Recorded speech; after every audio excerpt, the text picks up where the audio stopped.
Countdown to Halloween 2023, featuring eerie and uncanny tales of haunts, ghosts, and suspense. October is finally here. Join us all month for special Halloween presentations on Storylink Radio's YouTube channel as we count down to Halloween 2023. Keep a close eye on YouTube alerts or you'll miss one. Celebrate October with us right here and now. Tonight's presentation from Storylink Radio.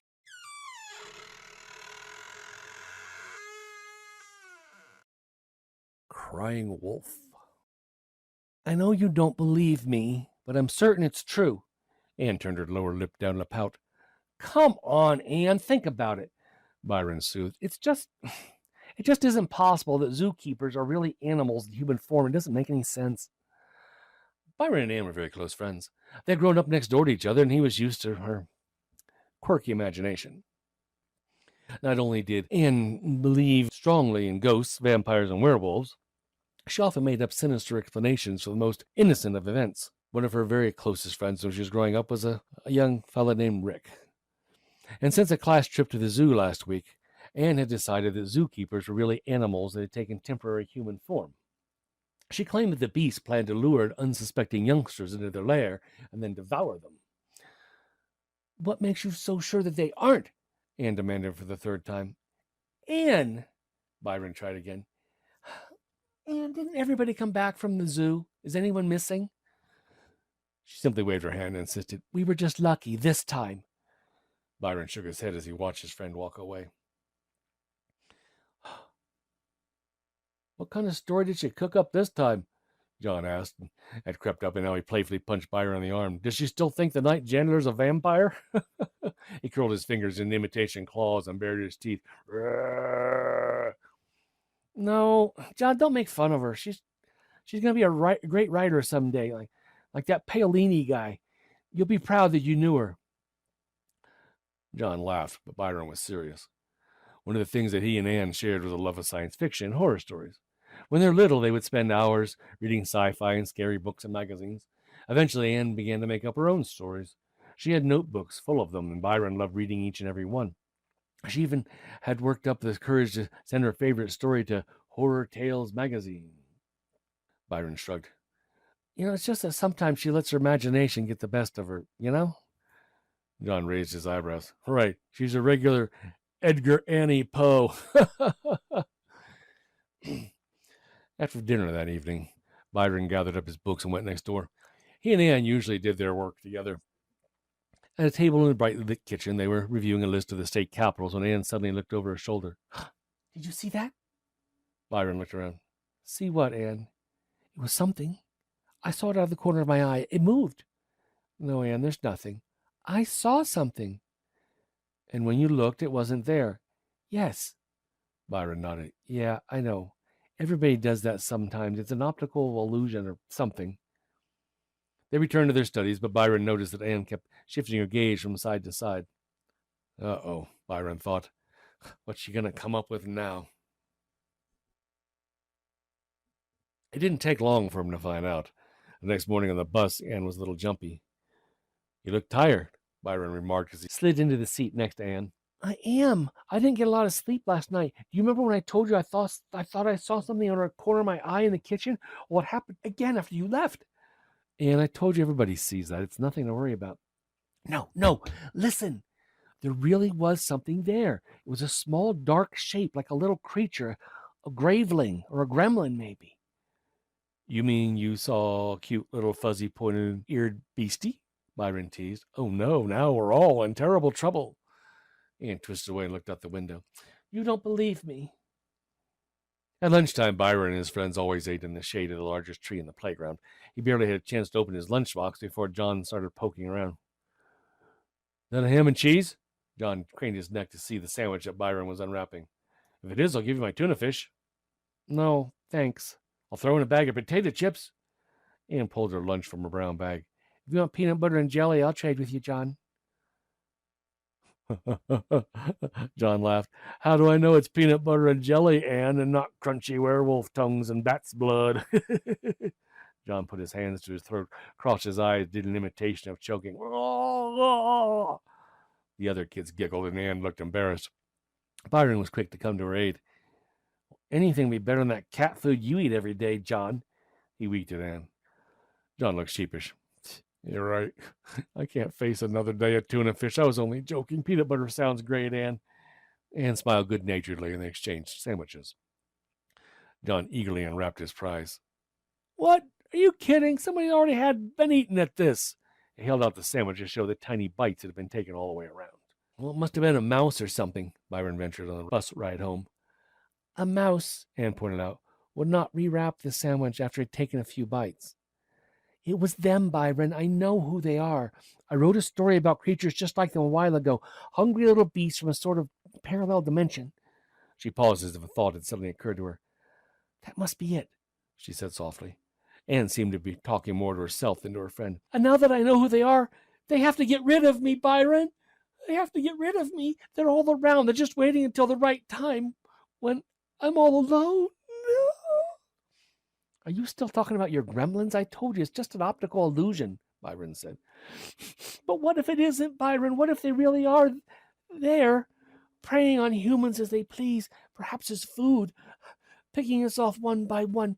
People disappear every day. Byron felt the hair rise on the back of his neck. Now she was giving him the creeps.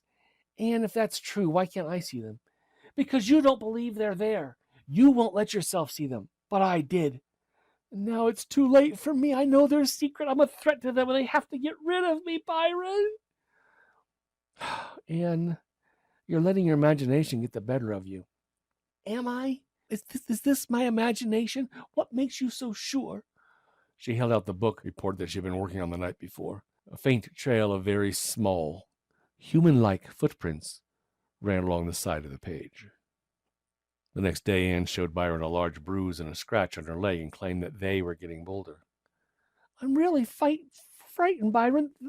They're after me now. I'm afraid that one night they'll come for me and I'll just disappear. Have you talked to your parents? Yeah, but they think I'm making it all up. You believe me, don't you, Byron? She said almost in tears. You believe that they're really real, don't you?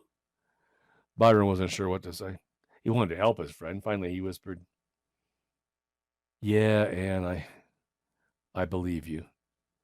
And just then, for a split second, Byron thought he caught a glimpse of movement nearby. Byron couldn't sleep that night either. He was too worried about Anne. Although it was almost midnight, he could see from his window that the light in her room was still on. At last, he pulled on his clothes and quietly opened his bedroom window and climbed out in the yard. He crept up to Anne's window. He intended to tap in the glass and ask her to come out, but he never got the chance. As he leaned toward the window, Byron saw the lamp beside her bed crash to the floor in an explosion of glass. When it fell, he thought he saw Anne crouched at the foot of her bed as if she were trying to hide. Her face was twisted in horror, and something else, too.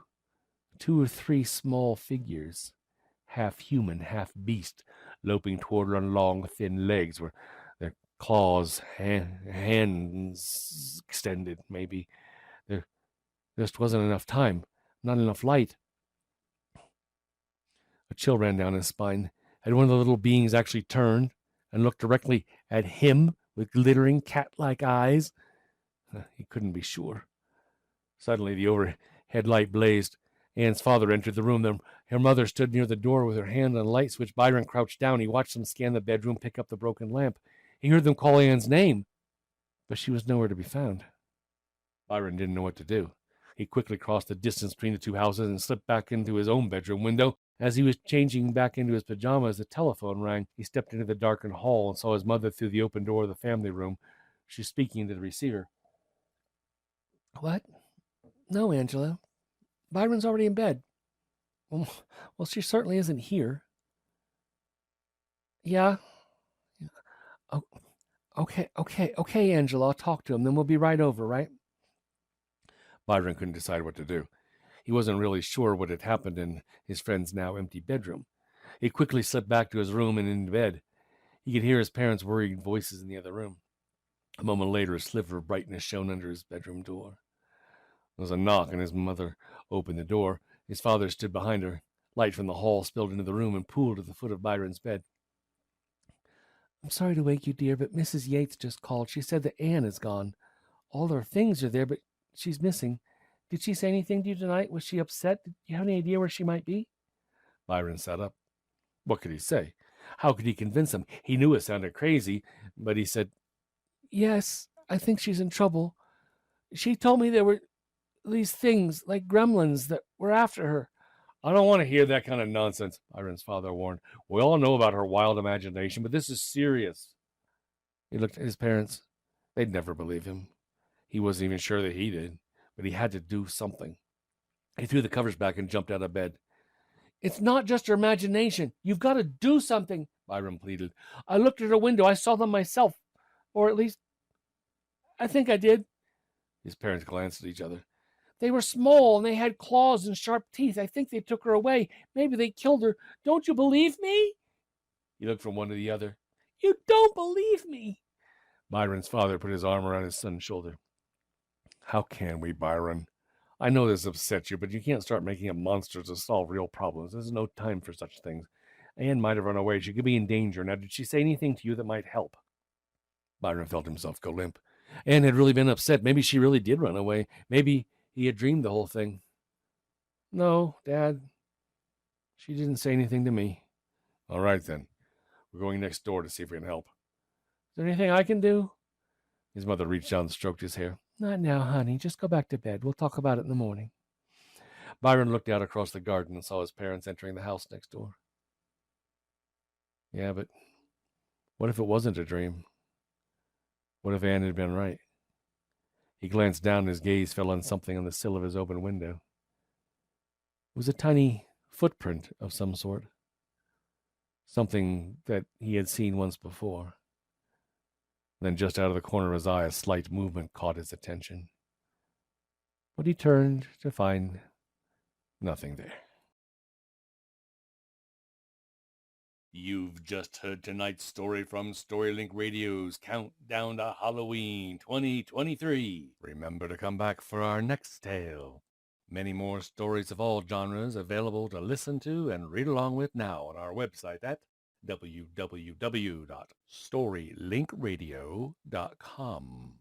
Visit our YouTube channel at youtube.com/storylinkradio. And visit our podcast for easy mobile listening anywhere, anytime. Just search for Storylink Radio on your favorite podcast provider. Oh, and don't forget to hit the subscribe button and click that alert bell for Storylink Radio.